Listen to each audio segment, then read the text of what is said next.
Welcome back to the Craftsman's Collective, a podcast designed to help makers in the concrete, wood, and steel industries improve their businesses and lives by discussing our common struggles, tips we found along the way, and how we can combine our unique perspectives to create even more spectacular pieces. I'm doing things a little bit different this time. It's a little bit, I guess we would call it a mini-series. Let's call it the most amazing things that I've ever found that have been great for me ever in the history of ever.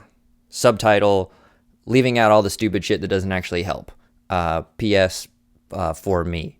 Now, apparently you have to put a disclaimer in of some sorts for some of these categories along the lines of if you're overweight and you need to lose some weight and some of these things may affect you adversely, check with a physician or healthcare professional or any of the other stuff. If you decide to try some of these things, you're doing so at your own risk. I am not a health provider, practitioner, or any of the other things that people usually have in those disclaimers. These are just things that have helped me. And if you decide to do some of them, do so smartly, I guess. Despite the name of the mini-series, I didn't want to have anybody have an exaggerated viewpoint of any of these things on the impact that they would have for them.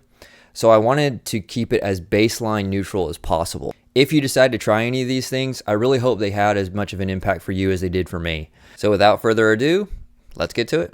Now for the last and final section is the productive, efficient, and schedule. I kind of smushed all of this into one. This ended up being a little bit of a catch-all category, so to speak. But the things that have helped me the most with this, and a lot of these were mentioned in other sections, but in case this is a standalone video, I'll mention them briefly here, and I'll put cards up in the corner in case anybody wants to watch the full section of that.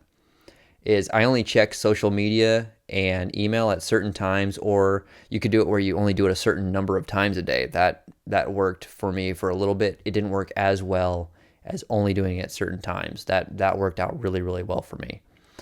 It was really helpful for getting back time into my schedule. Is just if you check social media fewer times, that's more time you have to spend on other things. Elimination diet or a minimal diet has worked really, really well for me since I don't have to spend as much time on it. I pretty much eat the same things over and over again, mainly Monday through Friday.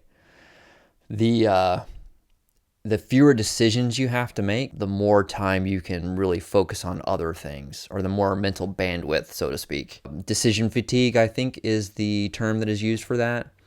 And so if I can eliminate the number of decisions that I have to make per day, I can use that extra mental bandwidth, I guess we'll call it, on focusing on things that are much more important than do I want to do ground beef or a steak for dinner or whatever it happens to be. Those are decisions that I can make on Sunday, for example, and then I don't have to worry about it again. The meat's already thawed and I'm off to the race. The other thing that helps me quite a bit with being productive is the waterproof notebooks, like I mentioned before. I have 2 of them. The reason I have 2 is because when I have one in the shower, it's obviously going to get wet. So I will write down my notes in that, and then I'll bring it out and I'll set it in the sink so that it can dry. And then I will take the dry one and put it in the shower so that it's already in there for when I need it again. Then I take the one that is drying out when it has dried off, and I'll go take those notes and I'll either tear the pages out if they're full or transfer them to another notebook so that I have them. And I'll bring that notebook back over to the shower so that it's over there. I used to have it where I only had the one, but I ran into a situation where I would think of something and not have anything to write it down because I hadn't replaced it. This has worked really, really well, is having the 2 and cycling them out. Like I talked about earlier, scheduling items that are important to me is the best way that I've found to make sure that it gets done. I do this 2 different ways. One is I have morning and night routines, only so that I don't skip the things that I have decided that are important to me. I decide those things when I'm in a relaxed and mindful state, because if you're I don't want to be making decisions when like I'm lazy or frustrated or rushed. I want to make them when I have a very good handle on things and I can sit there and really decide what's important to me. And then I just add those to my morning or nightly routine so that I make sure that I get them done. The other thing is scheduling times that are important, not on like a morning and nightly routine, but more of something that needs to get done or that I want to make sure that I do. So for example, every Friday, so today actually, we have what my daughter has coined Chick-fil-A Day, which is we go to well, we're not going to Chick-fil-A today, but we pretty much always go to Chick-fil-A after we pick them up from school on Friday afternoons, and we do that every single Friday.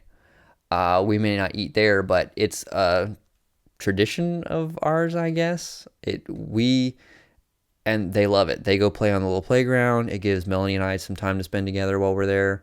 It's something that we do as a family every single week. Another example is my wife and I have a walk that we schedule together, and we do it every single week. Nothing gets scheduled during that time. We also have what's called an F&F date. One of the F is food. You can guess the other one. And we do not schedule anything during that time. There are maybe 5% of days a year, for example, where we have to move those. For example, where like say Melanie or my wife has to go out of town for something, or she has something with reserves, or then we just have no choice but to move it. But we rarely schedule. These are things that are important to us. We schedule them and we make sure that they always get done. I'll finish up the end of this quite nicely at the end with some other schedule things, but those are the things that I've kind of talked about earlier. So shop-related things that are kind of in the productive, efficient are batching. Batching has worked out really, really well for me. There's several different ways to do it. Some people do it where they do a certain thing per day. So for me, like I am in the shop this day.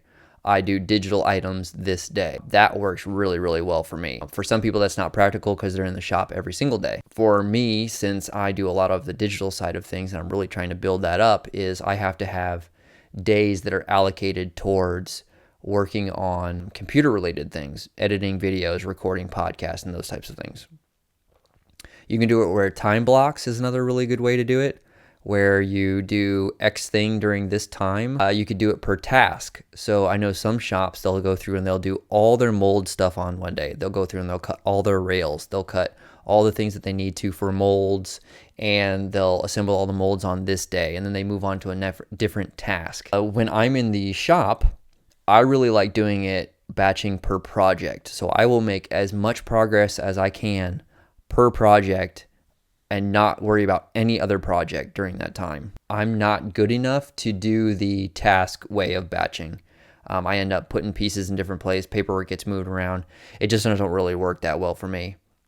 But it may work out great for you. Doing it per project has worked fantastically for me. Another thing that works really, really well for me in the shop is all tools that are needed at an area are at that area and they stay at that area. That means that I have several duplicate tools or tools that are in between the two stations. So since my shop isn't huge, it's a 2-car garage, I can place items that are close to 2 different stations that are used in both places, and that works just fine.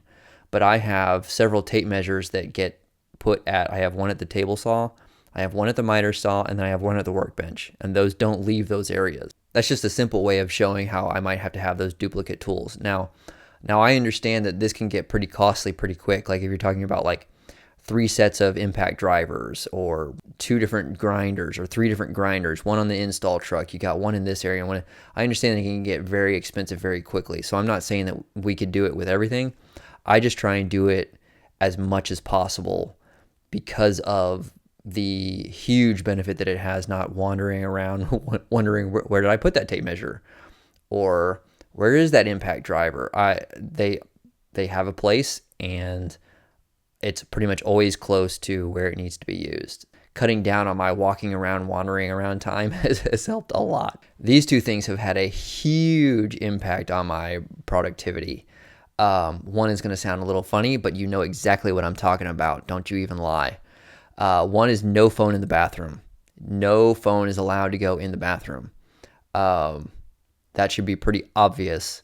Why? Because you'll go in there and you'll come out 30 minutes later and wonder what the fuck just happened. Now, maybe you don't sit there on social media, but I used to have a problem with that where I would just sit there and just scroll and then wondering where the hell all the time went. I know you people do it. Don't you fucking lie. The other is, I talked about this briefly in one of the other sections, is 2-phone method. This was brought up in, what book was it? The Productivity Project by Chris Bailey, I'm pretty sure is what it. And the 2-phone strategy is you can have one phone that has all the thing. You basically turn it into like an iTouch, I think is what they were called. It's nothing but the social media, your email, all the dumb stuff that takes up your time is on that phone. And none of that stuff is on your phone that you're out carrying around with you. So I have taken all the social media off, all the email apps off of my main phone, the one that I carry around with me all the time. That has crashed my amount of time that I spend on the phone. I mean, it has gone down like 60 to 80%, sometimes even more per day. That has had a huge impact on how much time I spend on the phones. The other thing that has helped quite a bit with the phone on both of my phones, one's just an old phone that I had before and I just didn't trade it in when I got a new phone, is something that helped me quite a bit was picking what's on my home screen, or on I guess Apple doesn't really have a home screen anymore. So the very far left screen that I can put apps and all on, I was very, very careful what I put on mine. On mine, I have my calendar up at the top and I have my screen time at the bottom. So that is just staring me in the face. I cannot open my phone without seeing how much time I have spent on it. And when you open that up and you see that you're like, it's not even noon yet and you've already spent like an hour on your phone, you're like, fuck. That'll get you to stop using your phone the rest of the day. Well, at least it does for me. That has helped a lot. The other thing is I made my own phone wallpapers. I just looked up the resolution for my phones online and then I just imported those settings into basically PowerPoint and changed the size of the slide and then just put the text on there that I want. On my main phone, some of you are going to find this a little aggressive, but on my main phone, it says, "Don't be a lazy, worthless, weak fucking loser." I'm personally very motivated by the negative. Some of you not so much, so you probably wouldn't put that on yours. But me opening it up and seeing that has helped me control my phone usage a lot. On my entertainment one, it says, "Have you earned it?" So, and if I haven't, I don't open the phone. Now, I do have to go on there from time to time to upload things on social and things like that because that's part of my quote-unquote job. But I have to be mindful of it. And opening it when I see that, have you earned it? You really have to answer that question unless you're just going to look away from the phone and be in denial. All right, so to end this section, I'll talk about scheduling type stuff just a little bit. Now, since there's an infinite number of options out there as far as schedules are concerned, I stopped listening to all the advice a while ago, and that has helped so much because everybody has an opinion on what you should do with your schedule. You should do this in the morning, you should do this at night, you should wake up at this time or not, you should work this many hours or not. And I tried a whole bunch of those things and I was always frustrated.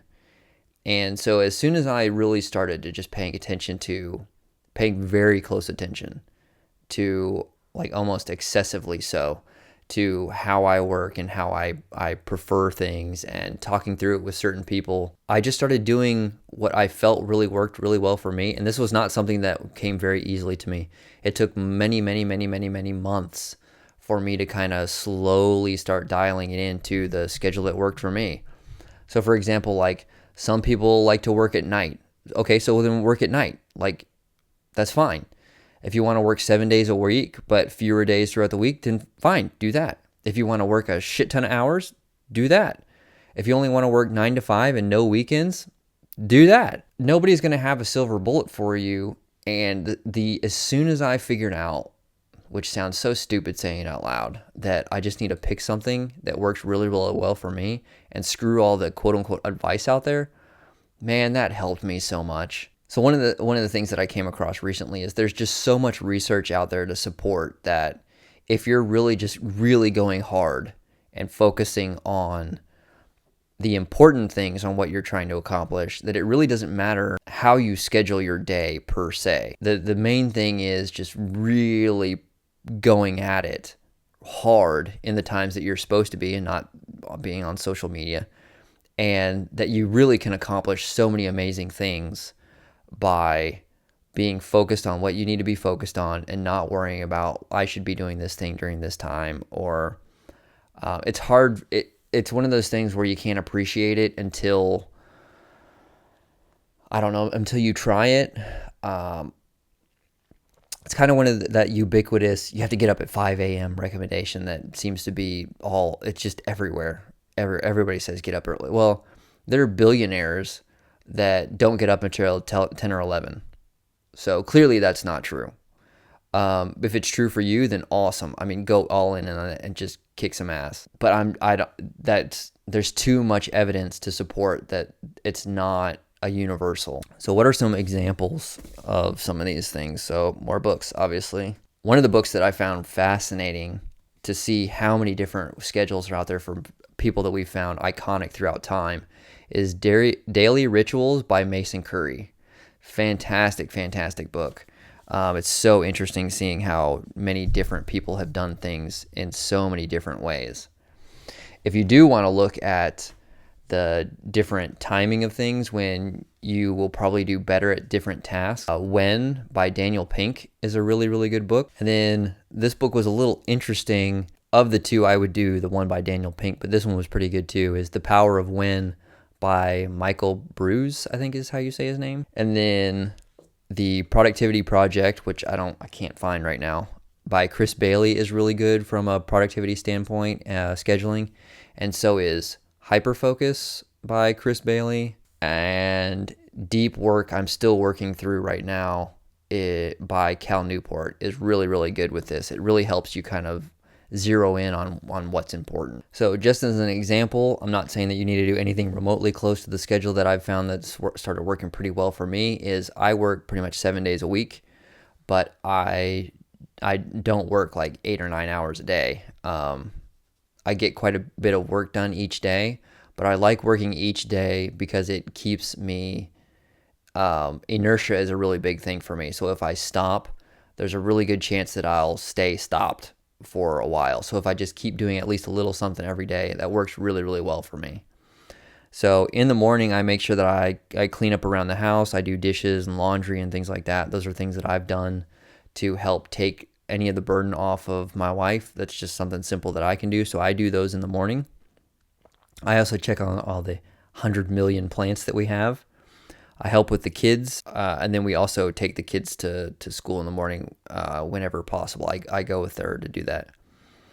I also do the cold plunge in the morning. I'm going to play around with the time on that a little bit since it's starting to get warmer now. Doing it in the morning, I'll be able to do it in the bathtub, so I'll just need to do ice. So that changes things a little bit. And then on Monday and Tuesday, right now, I do all computer work.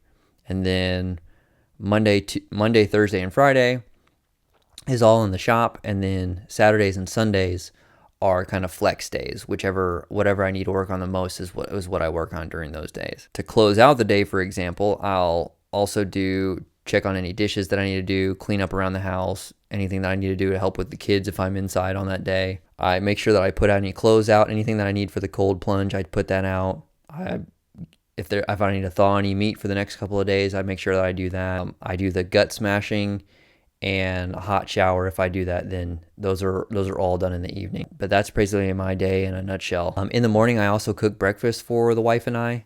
We pretty much eat the same breakfast Monday through Friday every single day. That's just my way of trying to make sure that she gets a really good, high quality meal in the morning and that we're ready for the day. I'd love to hear if there is anything that has been exponentially more helpful to you than, say, other things, whether it's a traditional advice or something that's a little bit more obscure. Doing that in the YouTube comments or in the forums on Facebook or messaging me directly would be really, really appreciated. I'm always looking for new ways to improve, and I think doing this together is probably the best way to do that.